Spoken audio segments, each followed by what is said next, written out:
छोटे बड़े शहरों से है रवानी, दोस्ती प्यार परिवार की निशानी। ये नई सी बात वो पुरानी याद, सुनो तुम भी हमारे संग। कहानियों का मंत्रा मंत्रा। An M&M original. जी अर्ज किया है कि जिंदगी में कुछ दर्द भी जरूरी है जनाब। दर्द ना हो तो खुशी का एहसास ही कहाँ होगा। अजी ठीक इसी तरह स्टूडेंट्स की जिंदगी में दर्द होता है एग्जाम्स के रूप में, ताकि वो समर वेकेशंस को एंजॉय कर सके। अजी कुछ स्टूडेंट्स एग्जाम सिर्फ पास होने के लिए देते हैं और कुछ बहुत पढ़कर भी फेल हो जाते हैं हमारी तरह। मगर कभी कभी लोगों के सपने बहुत बड़े होते हैं। हमारी आज की कहानी के हीरो पप्पू ने भी ठान लिया था कि किसी भी हाल में इस साल हमारा पप्पू सिर्फ पास ही ना होगा बल्कि टॉप करेगा अपनी क्लास में। जी हाँ, प्रयागराज में रहने वाला भोला भाला परोपकारी पप्पू वैसे तो क्लास में हमेशा लास्ट बेंच पे ही बैठा करता था, मगर चाहता वो क्लास में टॉप करना था। और इस चाहत के पीछे उसका मकसद भी काफी नेक था। नहीं, वो अपनी माँ बाप की खुशी के लिए नहीं टॉप करना चाहता था। दरअसल उसने पिछले 3-4 सालों में नोटिस किया कि भाई उसकी क्लास में जो भी लड़का टॉप करता उसके इर्द गिर्द लड़कियों की भीड़ लग जाती। कोई उससे नोट्स मांगती तो कोई उसके साथ कंबाइंड स्टडी करना चाहती, कोई उससे अपना डाउट क्लियर कराती तो कोई अपने घर पर पढ़ने बुलाती। तो पप्पू ने भी सोच लिया भाई why should front benchers have all the fun. अब ये फन एक बैक बेंचर को भी चाहिए था। तो भाइयों और बहनों, इतिहास में पहली बार एक बैक बेंचर ने ये ऐलान कर दिया कि इस साल वो टॉप करके रहेगा। अजी ये खबर जंगल में लगी आग की तरह फैल गई कि इस साल पप्पू एग्जाम में आग लगाने वाला है। पप्पू ने भी फर्स्ट आने की सारी तैयारियां कर ली। मार्केट में अवेलेबल सारे गाइड और क्वेश्चन बैंक्स खरीद लिए। पास के मंदिर में जाकर नारियल और ₹1.25 का पेड़ा भी चढ़ा दिया। शोरूम जाकर फर्स्ट आने के बाद पापा की तरफ से इनाम में मिलने वाली बाइक का कलर भी पसंद कर लिया। और रिजल्ट के दूसरे दिन सभी दोस्तों और नजदीकी रिश्तेदारों को पार्टी देने के लिए सोसाइटी का हॉल भी बुक कर लिया और पार्टी का मेन्यू भी डिसाइड कर लिया। शाबाश पप्पू। अब बस एक छोटा सा काम बचा था, पढ़ाई करना। हाँ भैया तो क्या हो गया, हो जाएगी, पढ़ाई भी हो जाएगी, क्या प्रॉब्लम है। अजी वो कहते हैं ना, अगर किसी चीज को पूरी शिद्दत से चाहो तो पूरी कायनात तुम्हें उससे मिलाने की कोशिश में लग जाती है। तो बस पप्पू भी लग गया पूरी शिद्दत से पढ़ाई करने में। और उसके इस जुनून में उसका साथ दे रहे थे उसके कायनात, आई मीन टू से मम्मी पापा। वो जो तूफान से आने के पहले वाली शांति होती है ना, हाँ एग्जैक्टली वही वाली शांति थी पप्पू के घर में। मम्मी ने टीवी का रिमोट छुपा दिया। पापा न्यूज़पेपर का पेज भी आहिस्ता से पलटते कि कहीं आवाज से पप्पू को डिस्टर्ब ना हो जाए। खाना भी प्रेशर कुकर की जगह मम्मी कढ़ाई में पकाती कि कहीं कुकर की सीटी में मारो पप्पू डोल ना जाए।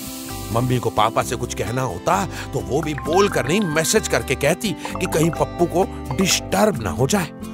पूरे साल भर तो पप्पू ने कोई खास पढ़ाई की ना थी, मगर एग्जाम से 1 महीना पहले वो हर सुबह मोहल्ले के मुर्गे से पहले जाग जाया करते था। चलते फिरते सोते जागते नहाते धोते हाथ धोते वो सिर्फ और सिर्फ पढ़ाई किया करता। और यूं ही पढ़ते पढ़ते टिंग टिंग टिंग टिंग टिंग एग्जाम का दिन आ गया। पप्पू अब इतना पढ़ चुका था कि खुद को दूसरे स्टूडेंट से तो क्या टीचर से भी ज्यादा जानकार समझने लगा था। पेपर देने जाने से पहले उसने अपने टीचर को SMS भेजा कि सर अगर बच्चों का पेपर चेक करने के लिए हेल्प चाहिए तो बता देना, शर्माना मत। एग्जाम हॉल एंटर करने से पहले एक टीचर ने पप्पू को रोक के पूछा, हाँ भाई पप्पू सब पढ़ लिया, एनी डाउट? तो पप्पू ने भी शान से कहा, हाँ पूछो। जैसे ही आंसर शीट्स मिले किसी स्टूडेंट ने ऊपर ओम बनाया, किसी ने भगवान का नाम लिख दिया, लेकिन पप्पू ने ऊपर अपना ही नाम लिख दिया। जब क्वेश्चन पेपर मिला तो जहां बाकी स्टूडेंट्स परेशान नजर आ रहे थे, वहीं पप्पू को किसी बात की टेंशन नहीं थी। 3 घंटे का पेपर 2.25 घंटे में सॉल्व करके पप्पू बड़े ही फक्र के साथ उठा और टीचर को जाकर अपनी आंसर शीट सबमिट कर दी। टीचर ने पूछा, अरे इतनी जल्दी पूरा पेपर हो गया? पप्पू ने कहा, एक ऑप्शनल क्वेश्चन का भी आंसर लिख दिया सर। टीचर से कहना जो अच्छा लगे वो चेक कर ले।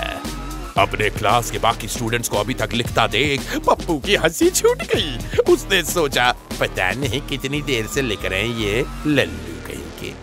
पप्पू का कॉन्फिडेंस देखकर वो सभी फर्स्ट बेंच के स्टूडेंट्स जिन्होंने मुड़कर कभी बैक बेंच की तरफ देखा ना था, उन्होंने भी पप्पू से दोस्ती कर ली। पप्पू के दूसरे बैक बेंचर दोस्त जब उसके पास आए तो पप्पू ने उनसे नजरें ही फेर ली। क्लास की सभी लड़कियां अपना अपना आंसर कंफर्म करने पप्पू के पास आने लगी। रचना ने क्वेश्चन नंबर 4 का आंसर पूछा, सोनल ने क्वेश्चन नंबर 9 का। पप्पू ने आसानी से उन्हें समझा दिया कि सही आंसर क्या होगा। लेकिन प्रॉब्लम तो तब आई जब रूपल ने क्वेश्चन नंबर 12 का आंसर पूछ लिया। पप्पू ने मुस्कुराते हुए कहा, आर यू किडिंग? हमारा क्वेश्चन पेपर में क्वेश्चन नंबर 12 तो था ही नहीं, सिर्फ 10 ही तो क्वेश्चन आए थे।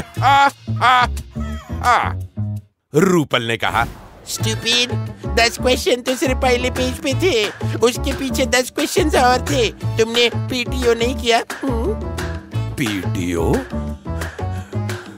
मतलब प्लीज टर्न ओवर, यानी कि पन्ना पलटो।